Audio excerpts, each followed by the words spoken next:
raven, I replied. A raven just dropped it off a minute ago. Adam grumbled something and dragged one hand through his hair, only making it stick out all the more. I cleared my throat and read aloud. Dear Mr. St. James and Ms. Bolt, we have received your application to join the approved list of Haven Hospitality certified accommodations in the Pacific Northwest. To complete your certification, you must submit 25 individual letters of recommendation from guests. Once received, we will complete the processing of your application and have your establishment, the Beechwood Inn, added to our esteemed directory. Your assigned liaison, Pierre Ansel, will work with you through the remainder of the process. Please forward any further questions to him. Kindest regards, Vivian Shears, Haven Hospitality Committee. Dropping the letter to the counter, I bunched my fists together and pressed them into my cheeks to keep from screaming. Ugh! Sounds like we're stuck with Le Professeur for the long haul, Adam replied, lending a terrible impression of a French accent to the last half of the statement. He was referring to Pierre Ansel, our so-called liaison, an uppity Frenchman who could likely find fault with the Mona Lisa. He'd originally been appointed to oversee the renovations of the Beechwood Manor when its former owner and our former landlady, Posey, agreed to sell the historic home to the Supernatural Protection Agency.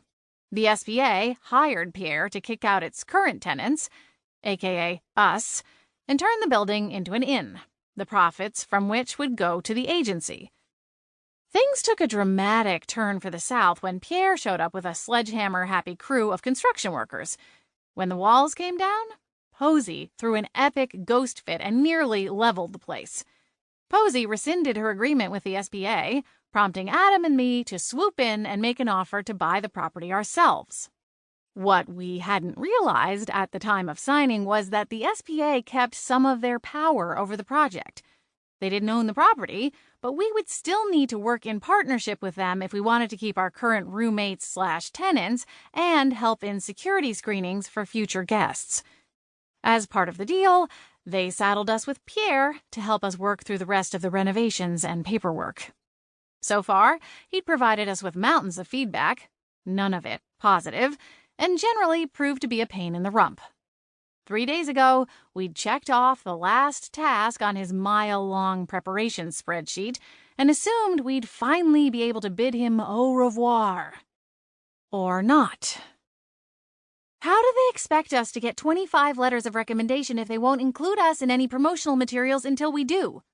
This is a total chicken and egg situation, I scoffed, jerking the glass carafe from the coffee machine. I stalked back to the sink and flipped on the faucet. What do they think Pierre will do for us? Does he have some sort of secret list of supernaturals dying to visit Beechwood Harbor? We'll figure something out, Adam said, his back to me as he raided the freezer and fridge. He took a step back, his arms full of food, and let the doors fall closed. What in the other world are you making? I asked, giving him a once-over as the carafe filled. He dumped his collection on the counter. A box of freezer waffles, 2 different glass jars of jam, and syrup. Waffles? You want some? I think we have another box in there. I smiled as I rolled my eyes. No thanks, I'm good. Adam was a shifter, therefore blessed with an insane metabolism that allowed him to eat near endlessly and never gain an ounce. We're opening a bed and breakfast after all, he teased, flashing a half-cocked smile. Yeah, well, I think we'll leave the breakfast part to Matilda down at the bakery. A platter of Eggos isn't likely to get us the glowing reviews the committee is apparently expecting. I sighed and tapped the brew setting on the coffee machine. Although I suppose the real battle I should worry about is keeping you from scarfing all the pastries before the guests get a chance at them. Adam chuckled as he slid 4 frozen waffles into the slots on our brand new toaster. I trust that you'll order extras. He was right. I had. The mother-daughter duo who ran the local bakery knew all about Adam's enormous sweet tooth and promised to include something for him in each morning delivery. As the coffee brewed, my gaze slid to the clock on the wall above the kitchen door. Nearly 5 o'clock. No wonder I felt ready for bed. I hadn't even gotten to bed before 11:30 the night before.